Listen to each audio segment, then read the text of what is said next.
E aí hoje a gente gostaria de conversar um pouco sobre o ato de orar, né? O ato de sentir Deus na vida da gente. E eu vou começar falando para vocês, contando para vocês a história de um homem que se chama João Paulo, tem 59 anos, e a história desse homem hoje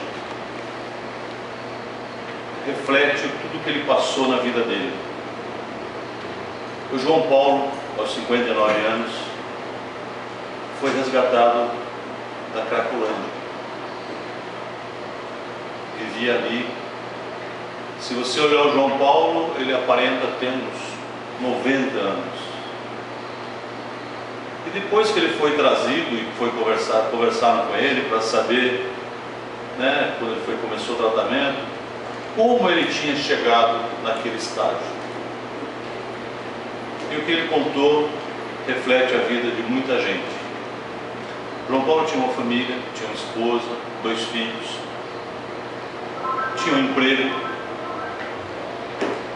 mas num determinado momento da fase da vida dele, ele perdeu o emprego e não soube, ou não teve amparo, ou não soube se manter equilibrado, e se entregou à bebida inicialmente. E a bebida foi tomando conta dele, foi dominando esse nosso amigo. E quem convive, né, ou conviveu, ou conhece as pessoas, o alcoolismo domina de uma tal maneira que as pessoas vão perdendo a referência de vida. E assim foi que o João Paulo acabou perdendo a esposa, os filhos, porque o alcoolismo, a agressividade era um passo. E o João Paulo foi viver nas ruas, e nas ruas tomou contato com as drogas. E nessa conversa ele contou essa história dele, e perguntaram a ele: em que momento da sua vida você acha que você saiu do caminho totalmente? E aí ele falou o seguinte, que ele esteve pensando sobre isso, e ele acha que ele perdeu o caminho no dia que ele parou de falar com Deus. E ele disse que desde pequeno, a mãe dele, né, sempre ensinava a ele, os irmãos, a sempre falar com Deus. E ele ensinou os filhos a fazer isso. Mas ele disse o seguinte: mas eu não aprendi. Eu preciso falar com Deus em todos os momentos, e não só nos momentos felizes, não só no momento muito triste. Falar com Deus todo momento. E o João Paulo conta isso. E conta mais que na vida que ele estava jogado no chão, né, envolvido completamente pela droga, num daqueles delírios, né, num daqueles momentos de lucidez e totalmente perdido com as drogas, ele veio na mente dele a imagem da mãe dele, que já havia desencarnado. E a mãe dele falava com ele muito diretamente e pedia a ele só uma coisa: peça a Deus para sair, peça ajuda a Deus. E ele disse que no momento de lucidez, no dia seguinte, ele fechou os olhos e pediu ajuda a Deus. Pedia a Deus que o colocasse no caminho, que mostrasse uma luz para ele. Conta ele que não deu mais do que meia hora, apareceram 2 assistentes sociais, pegando as pessoas que queriam de ajuda. E naquele momento ele falou assim: eu nunca vi uma presença de Deus tão imediata. Quando eu vi aquelas 2 mulheres caminhando na minha direção, eu imaginava 2 anjos vindo na minha direção. E quando elas se apresentaram, eles disseram assim: você quer a nossa ajuda? Ele relata que a única coisa que ele fez foi estender as mãos e foi levado ali. Por que eu conto a história do nosso amigo João? Para que a gente relembre, né, e busque, né, nos momentos todos da nossa vida, em que momentos eu não falo com Deus?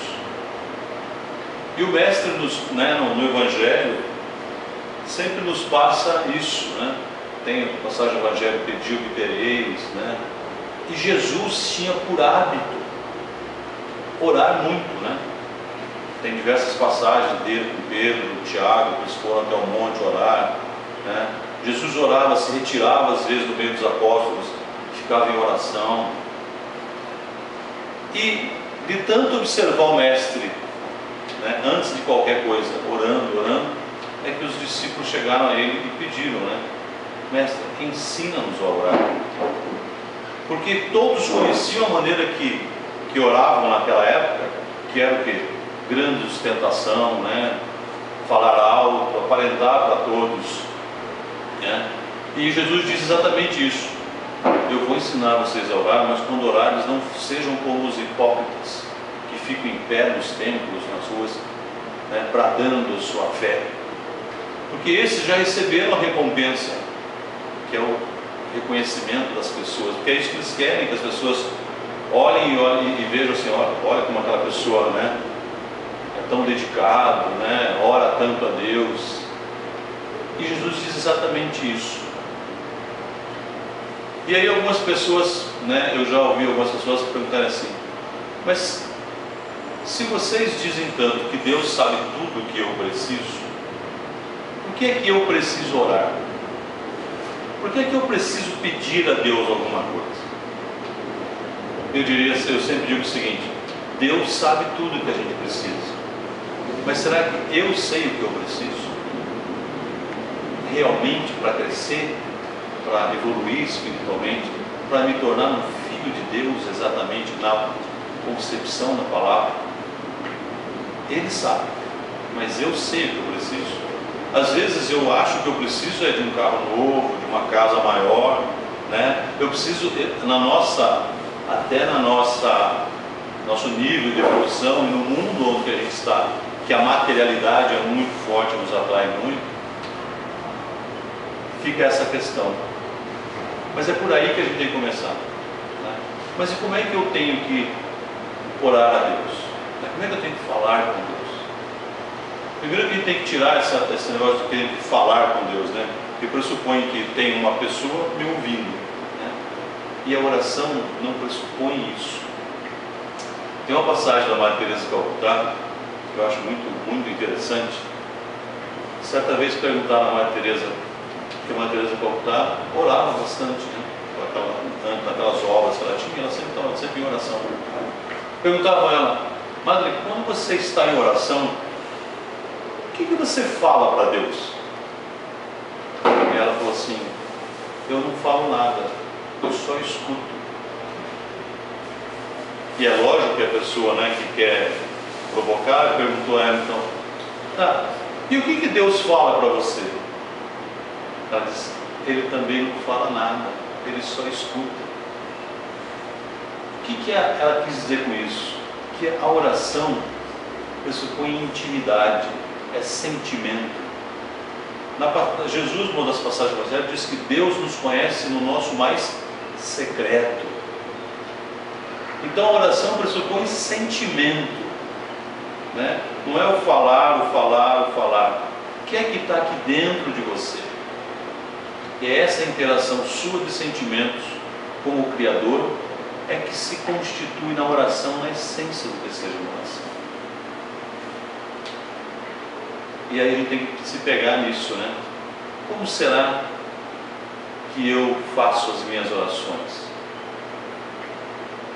Será que eu escuto ao meu Pai? Né? Qual é a minha intimidade com esse Pai? Como é que eu construo essa intimidade? E o Mestre nos ensinou, veio aqui, mostrou como faz, né? Não bastava só falar, ele fazia, né? Mostrava para a gente como fazer isso. Mas não basta também só a gente fazer oração. A gente tem que trazer daquele sentimento que é que eu aplico na minha vida. O Wellington Balbo é um palestrante espírita também, escritor. Ele diz o seguinte, que oração sem ação é moeda de um lado só. Não tem valor. E quando você está na intimidade com o Pai, conversando com Ele, né, e buscando aquilo que você acha que precisa, né, buscando uma orientação, buscando uma luz, buscando harmonia, ao outro lado da moeda, assim, o que é que você está fazendo para conquistar a paz, para conquistar a harmonia, né, no dia a dia, assim. Porque senão a gente fica no petitório só, né? Mas nós temos que fazer a nossa parte. Sempre temos que fazer a nossa parte. E dessa intimidade entre eu e o Pai é que deve nascer toda a nossa trilha, o nosso convívio com as pessoas. E nos momentos mais difíceis que a gente vive nesse nosso mundo aí agitado, né, ainda dominado por sentimentos um pouco mais inferiores, a gente tem que estar sempre certo de que Deus está ali junto com a gente. E nos momentos mais difíceis que a gente tem que ter essa intimidade, né, essa proximidade com o Pai. No Livro dos Espíritos, na questão 649, 650, fala muito sobre oração, né, sobre prece. E lá ele diz o seguinte, que quando Kardec pergunta e é respondido que a prece, se ela é importante, né, para nós, ele diz assim, é importante que isso, a prece nos aproxima do Pai. Então, se você mantém a sua vida, né, em prece, você está sempre muito próximo a Ele. E naquelas dificuldades, né, naquele momento de tensão, naquele momento que você acha que você vai explodir, porque às vezes a gente, né, o mundo nos leva a ferver a ponto de quase explodir, é a prece que vai te manter equilibrado, harmônico. Não vai permitir que você lance uma palavra que atinja e ofenda. É a prece que tira daqui mágoas, ressentimentos, né? Às vezes o ódio até. É a prece que me leva a estar muito próximo do Pai, que me dá tranquilidade, me traz paz para a minha vida. E aí, quando foi perguntado a Jesus, ensina-nos a orar, ele deu, né, tem até a passagem no Sermão do Monte, ele ensina a oração dominical, né, a oração do Pai Nosso, a oração que desde pequenininho, né, a gente escuta isso, né? Eu me lembro que a minha avó, né, sempre a gente ia dormir, ela cobrava da gente. Como é que fala? Você já rezou, menino? Não é assim? Já rezou, menino? E a gente nunca tinha feito isso antes, a gente estava indo dormir, né? Brincava, depois ia dormir. E aí tem uma coisa que eu me lembro muito, né? Que como a gente era muito pequenininho ainda e não sabia, não adiantava você explicar para uma criança muito pequena, porque a prece, a oração não pressupõe decorar alguma coisa, é sentimento, né? E ela falava assim, então você vai, se vocês, né, porque éramos alguns, né, ela dizia o seguinte, e alguns aqui vão lembrar disso, eu acho que alguns de nós ouvimos isso, né, as nossas avós, as nossas mães, dizem assim, faz o seguinte, você fala o seguinte, com Deus me dei, com Deus me levando. Obra e graça, e Espírito Santo. Isso, exatamente. Todo mundo lembra disso. Mas porque a prece tem que fazer parte da nossa vida, né? Eu sempre falo para o pessoal o seguinte, você faz uma oração ao deitar, muitos fazem, né? Mas eu digo que muitos fazem a oração assistindo o Vivo Gordo, né? Assistindo outras coisas na televisão. Nesse momento você não está em intimidade com o Pai. Eu diria que nesse momento você não está fazendo uma oração, você está declamando alguma coisa, alguém ensinou para você. Isso não tem intimidade, isso não tem sentimento. A oração que não tem sentimento não é oração. Você está recolhido. Isso, né? O Gilberto Gil tem uma música muito bonita que diz assim, né? Se eu quiser falar com Deus, tenho que ficar só, né? eu tenho que estar sós, é uma conversa minha com o meu Pai, na intimidade da oração. E quando a gente acorda, também, né, aquele momento que você abriu os olhos para mais um dia neste corpo, né, nesta oportunidade de reencarnatória, agradeça ao Pai, intimamente, né, no mais puro da comunhão de sentimentos. E essa é a essência da oração. E a oração do Pai Nosso, que o Mestre, né, nos ensinou, deixou aí, e vem há séculos,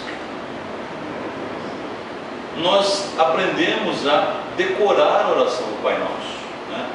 E como a grande maioria de todos nós praticamente veio de origens de famílias católicas, né?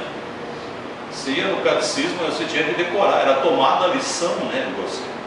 E ai de você se você não tivesse decorado, e ai de você se você trocasse uma palavra. Mas a oração do Pai Nosso, na essência do que o Mestre ensinou, é muito, muito, muito mais profunda. E é dessa oração que eu gostaria de falar um pouquinho também. Vamos pensando juntos a oração do Pai Nosso.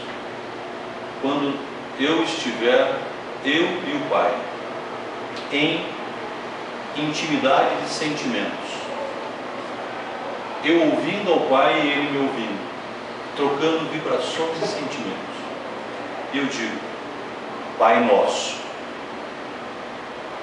O que é Pai Nosso para você? Quando eu falo com meu Pai, eu pressuponho que eu tenho muitos irmãos. E aí, como é que eu ajo reconhecendo neste Criador o Pai Nosso? Como é que eu trato os diferentes? O Pai Nosso é o Pai que não tem cor de pele, não tem preferências, não tem religiões, né? Eu trato a todos os meus irmãos, né, como irmãos filhos deste mesmo Pai? Ou ainda tenho algumas resistências, alguns preconceitos? A gente vai chegar a esse momento de comunhão com o Pai, comunhão de sentimento, quando disser Pai Nosso. E sei que eu passei um dia todo tratando a todo mundo como irmãos, filhos do mesmo Pai, sem cobrar do outro comportamentos que eu acho que são certos, porque eu não tenho o poder e nem o direito de julgar e nem dizer como o outro tem que ser. Nesse momento que eu falo com o Pai, eu e o Pai. Então, quando nós estivermos fazendo a oração do Pai Nosso e começarmos Pai Nosso, eu preciso pensar nisso. Como é que eu estou me relacionando com os meus irmãos? Como é que eu estou tratando cada um desses irmãos? Independente de como sou tratado por eles, é o meu comportamento. E aí, na sequência do Pai Nosso, vem Pai Nosso que estás nos céus. Esse Pai que estás nos céus está em toda parte. E a pergunta que eu tenho que me fazer é: aonde está esse Pai na minha vida? Aonde eu o reconheço? Aonde eu vejo a presença dele? Ele está nos céus, eu olho para os céus e vejo estrelas, vejo um firmamento, vejo uma criação universal. Mas na minha vida, aqui no meu mundinho, aqui, aonde eu vejo a presença do Pai?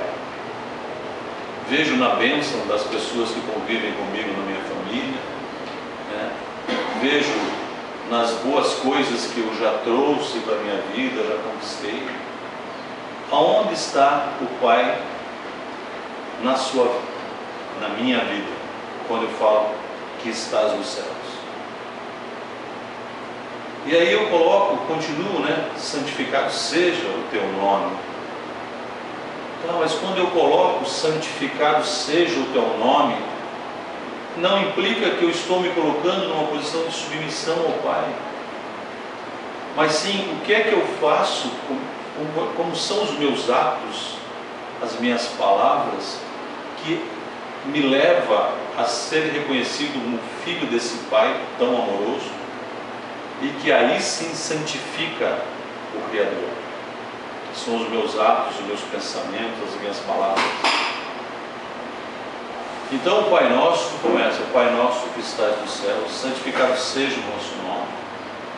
Venha a nós o vosso reino. O reino de Deus, o reino desse Pai, como é esse reino que nós imaginamos? Um reino de harmonia, paz, onde o amor prevalece. Mas esse reino está aqui dentro, se constrói aqui dentro.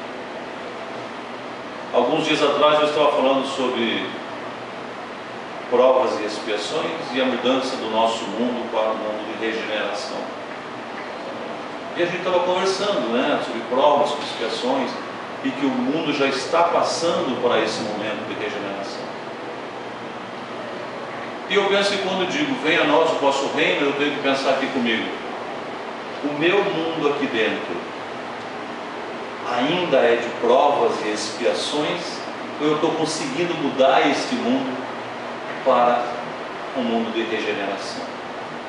Um mundo que é a transição entre o mundo de provas e os mundos mais felizes. E eu não tenho que olhar no exterior para ver se isso está mudando, eu tenho que olhar no interior, no meu interior. Será que nos meus sentimentos, no que nasce aqui dentro do meu espírito, eu ainda estou muito mais por provas e expiações, ou estou começando a conquistar, a conseguir fazer a transição para a regeneração?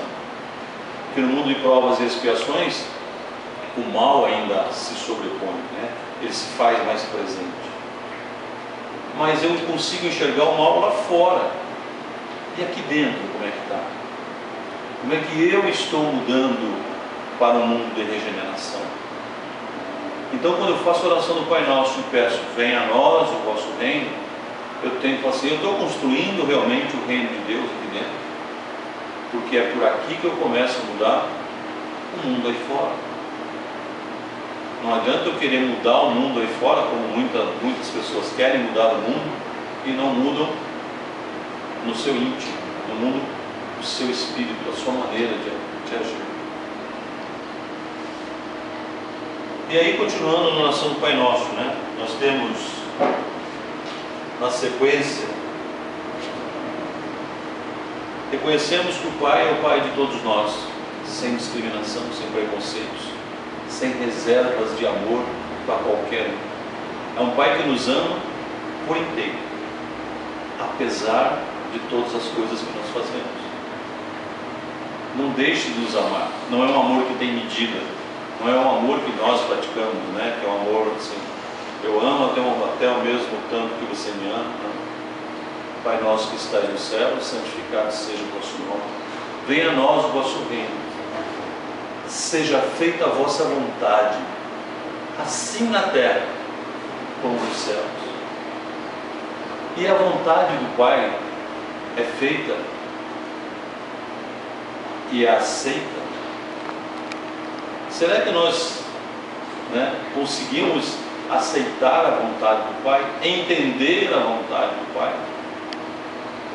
E eu acho que uma das grandes conquistas desta doutrina é que nos leva a pensar, nos leva a refletir que a vontade do Pai, tudo tem um significado dentro.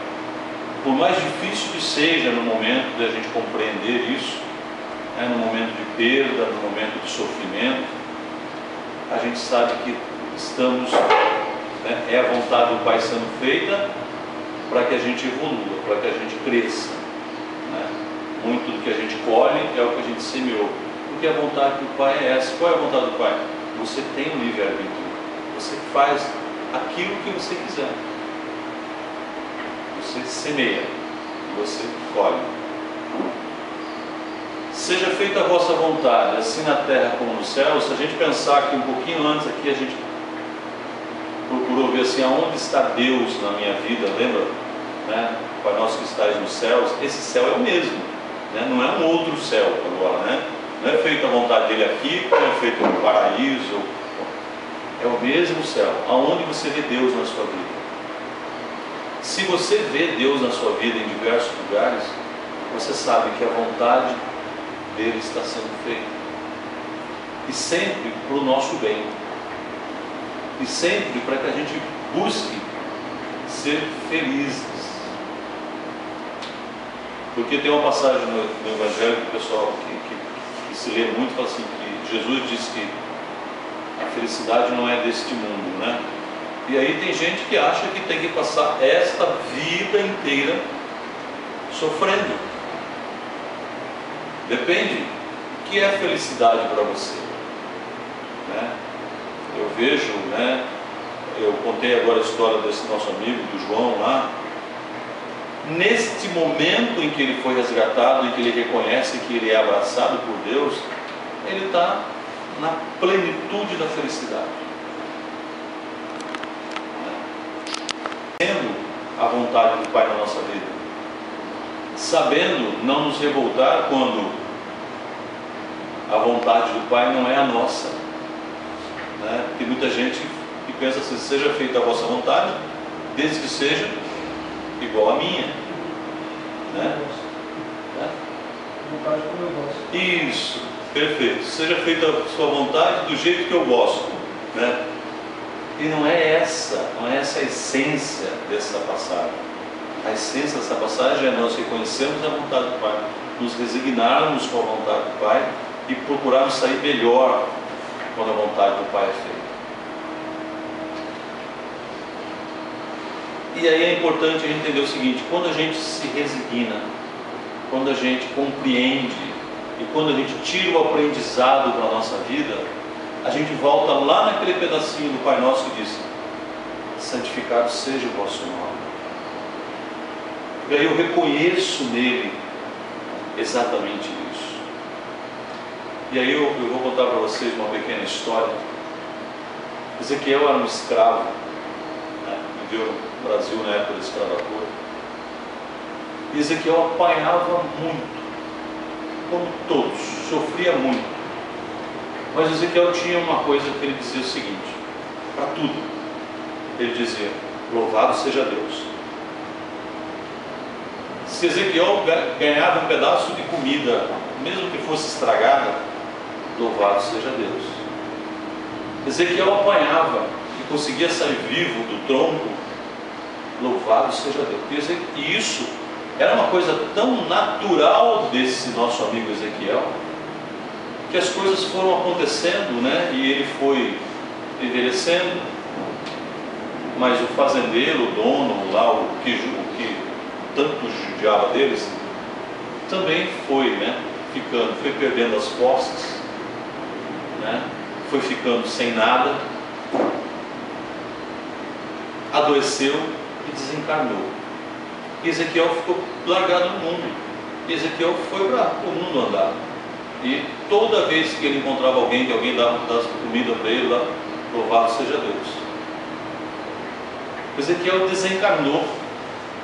E ao chegar no plano espiritual, ele foi recebido, né, por amigos do plano espiritual, com muita felicidade recebiam aquele irmão que passou a vida em resignação, em momento nenhum se revoltando contra o Pai, aceitando e compreendendo que ele precisava passar por aquilo. E quando ele chega, ele é recebido e ele vê os amigos e o que o Ezequiel fala? Louvado seja Deus. E Ezequiel pergunta para o amigo que vem receber, pelo patrão dele. A primeira pessoa ele pergunta: e cadê o coronel lá, o coronel Antônio? O coronel Antônio ele estava lá nas zonas mais sombrias. Qual foi o primeiro pedido de Ezequiel? O que é que ele podia fazer para ajudar o patrão a sair de onde estava? E aí foi, depois de um tempo, foi trabalhando muito, até que um dia ele chegou até o patrão dele, nas zonas mais sombrias. com o intuito de resgatá-lo. E o sofrimento daquele homem era de tamanha, né, intensidade por conta da colheita da semeadura, e quando ele viu Ezequiel, ele usou Ezequiel, estendeu as mãos e disse: louvado seja Deus. Porque ele lembrou, quando viu Ezequiel, daquele negro que trabalhava com ele, que toda a vida disse isso. Então, seja feita a vossa vontade, passa por isso, por a gente entender, buscar compreender, né, qual é a vontade do Pai.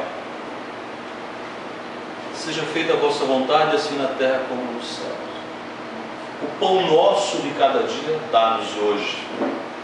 E quando ele fala no pão nosso, nós temos que estar pensando o seguinte: o pão, sim, o pão que alimenta o corpo físico, que a gente tanto precisa para a caminhada, né? Agradecer ao Pai, né, por ter esse pão, mas o pão que alimenta o Espírito. E esse alimento do Espírito é o alimento que nós colocamos aqui para dentro, que tem a ver com o que a gente pensa, né? E se alimenta muito com os nossos pensamentos. É esse pensamento, eu digo desse pensamento, o pensamento é o fermento do pão espiritual. Então a gente tem que pensar: como estão os meus pensamentos, né? Tem um estudo que diz que a gente pensa em torno de 85 a 95 mil vezes por dia. Por dia. Hoje a gente já pensou nisso tudo. E é bom que a gente não lembra a maioria das coisas que a gente pensou, né? Porque a gente pensa em cada coisa às vezes, né? Mas isso tudo vai alimentando o nosso espírito. Esses pensamentos alimentam aqui esse espírito. E aí, quando eu estava falando, não tenho nada contra o Jô Soares, nem com o Vivo Gordo, nem com nada disso, mas não é possível que algumas coisas que a gente recebe, né, desse novo ser que existe nas famílias, que é a televisão, né, que tem pai, mãe, filho, e televisão. Tem tanta coisa que vem que não é saudável e que gera pensamentos não tão elevados no nosso espírito, que isso não nos traz um alimento espiritual. Então, quando tem a orientação e tem a passagem de vigiai e orai, é vigiai e orai os seus pensamentos, né? Porque tem muita gente que pensa que é vigiai a vida do outro, né, e orai pela sua, e não é, né? É vigiai e orai.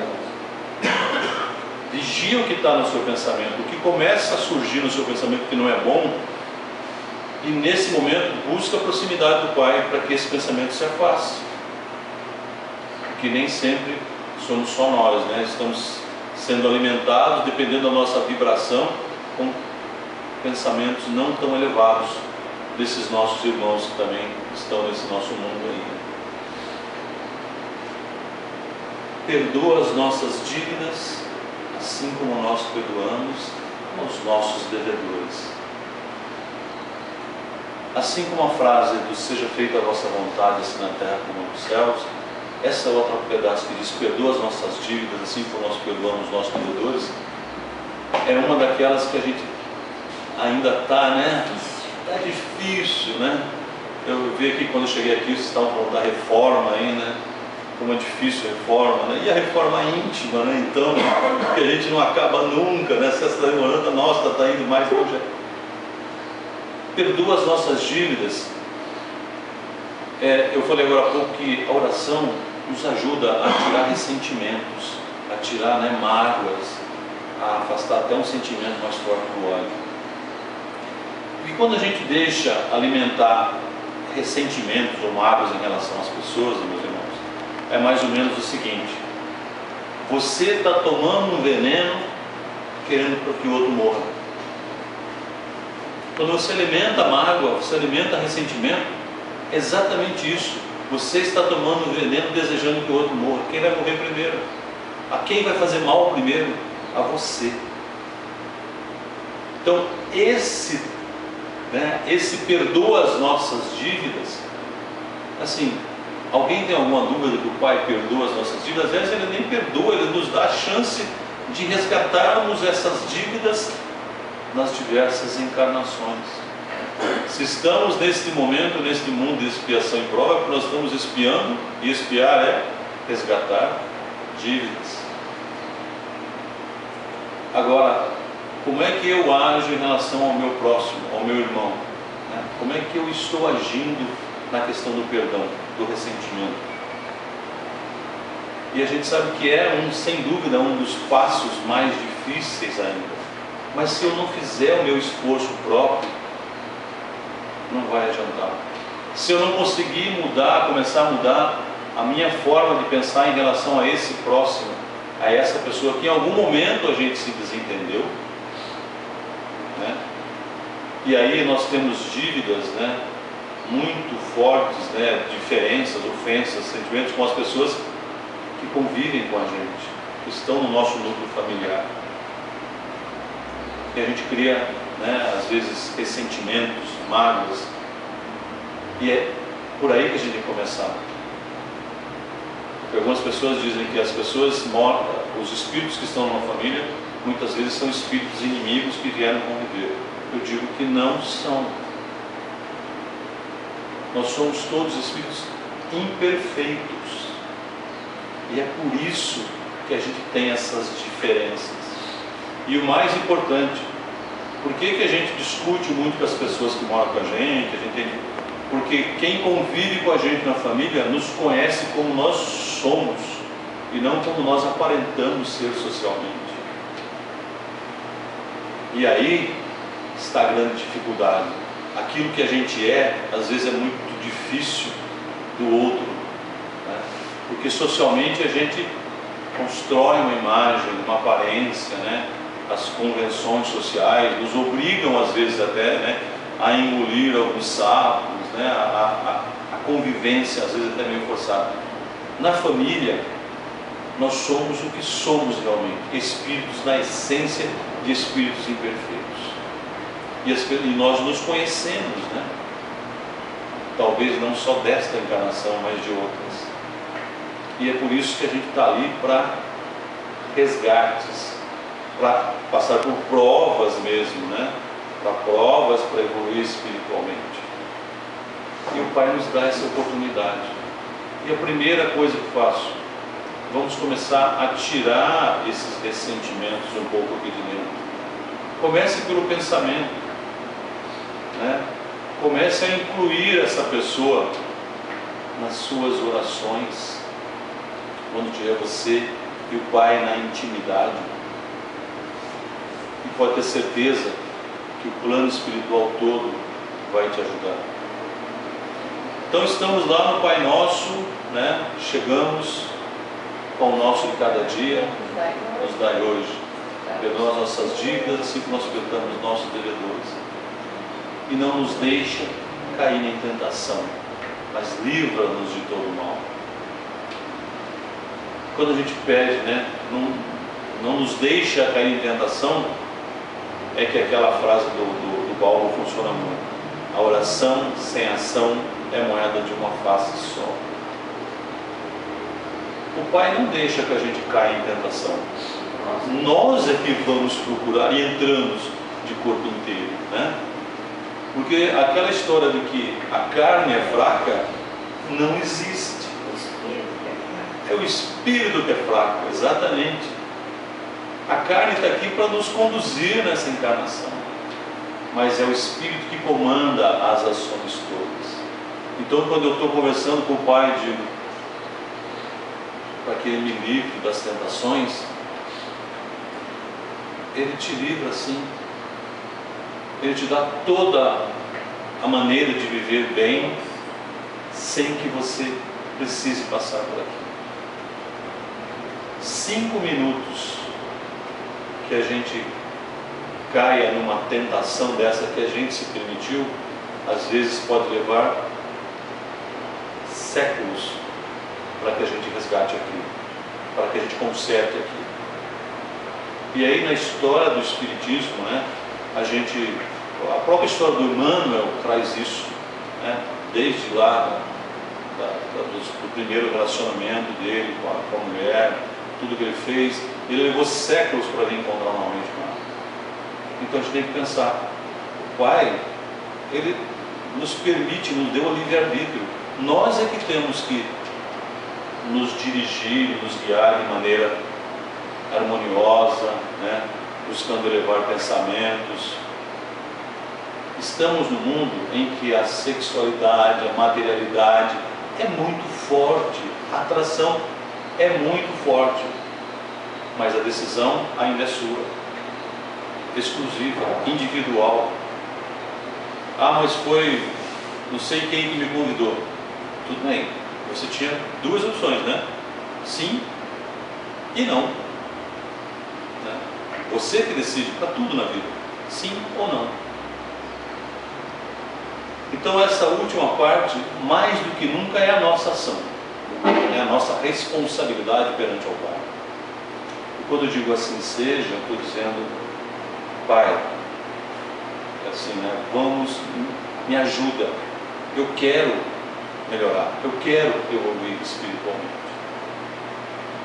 Tem um cientista indiano que ele fazendo estudo sobre a oração, ele disse o seguinte, que por que às vezes as pessoas pensam, Deus não responde aos meus pedidos, né? Eu faço tanta oração e não sou atendido em nada. Aí ele dá um exemplo que eu gosto muito de dar, que é o seguinte, quando você planta uma semente, se você for todo dia ali, remover a terra, ver se ela está brotando, ela não vai brotar, vai ficar ali. Então quando você estiver conversando com Deus, você fizer um pedido, primeiro, tenha fé que você vai ser atendido, talvez não naquilo que você quer, mas sim naquilo que você precisa. E aí a gente volta à oração do Pai Nosso, seja feita a vossa vontade. Então esse exemplo que esse indiano dá é o seguinte, então você faz um pedido para Deus e todo dia fala assim, puxa vida, Deus, você não me atendeu ainda, né? E aí você volta, em vez de você manter a oração, a troca de sentimentos, você começa a cobrar do Pai alguma coisa, como se você tivesse algum direito sobre isso, né? Vou cobrar do Pai, pô, quantos dias você vai levar para me atender, né? Aquilo que eu pedi. Então pense nisso. O Pai sempre nos atende, sempre, naquilo que nós precisamos, nem sempre naquilo que nós queremos. Então, meus irmãos, é assim, a oração do Pai Nosso, acho que quando formos fazer a oração do Pai Nosso, não é uma cantiga que a gente vai fazer em 30 segundos, né? Porque senão a gente começa, né? Pai Nosso que estás no céu, santificado seja o vosso nome. Aí você já está pensando na segunda-feira, né? Na conta no banco que você vai ter que cobrir, ou alguma coisa, um compromisso. Se eu quiser falar com Deus, eu tenho que estar a sós, eu tenho que estar intimamente ligado com Ele. E fazer como a Amada Teresa diz o seguinte, eu não preciso falar nada, só tenho que ouvir. Ouvir aqui, ó, sentir. Oração é sentimento, é a expressão do sentimento. Então vamos fazer a oração do Pai Nosso? Sim, mas recheada de sentimentos e com esses pensamentos. Se eu faço o Pai Nosso mesmo, o Pai Nosso, como é que eu estou levando na minha vida? Qual é a minha responsabilidade nessa oração? Qual é a minha responsabilidade nesse caminho? E é isso que eu queria dizer para vocês, que a gente tem que começar a orar todos os dias, todas as horas. Quando você estiver no trânsito e levar aquela fechada, ao invés de pensar aquelas coisas, ou às vezes até falar aquelas coisas, né?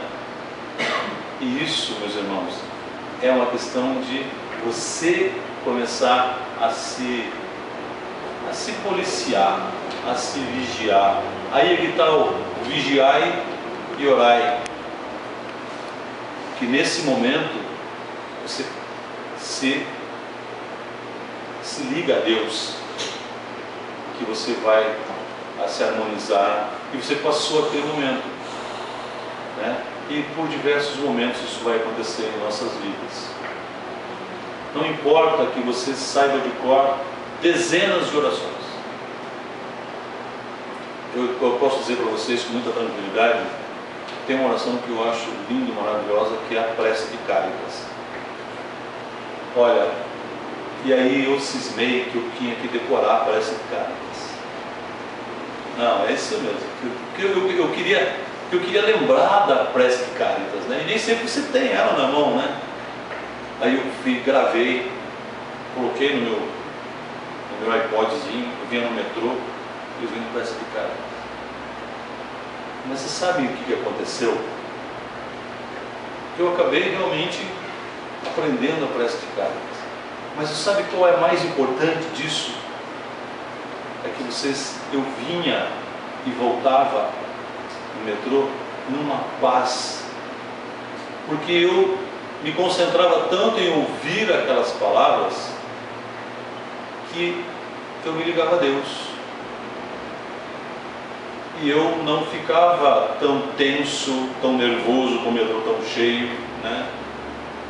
Então a prece, a oração, é esse momento de intimidade que nós temos que ter com o Pai, com o Criador.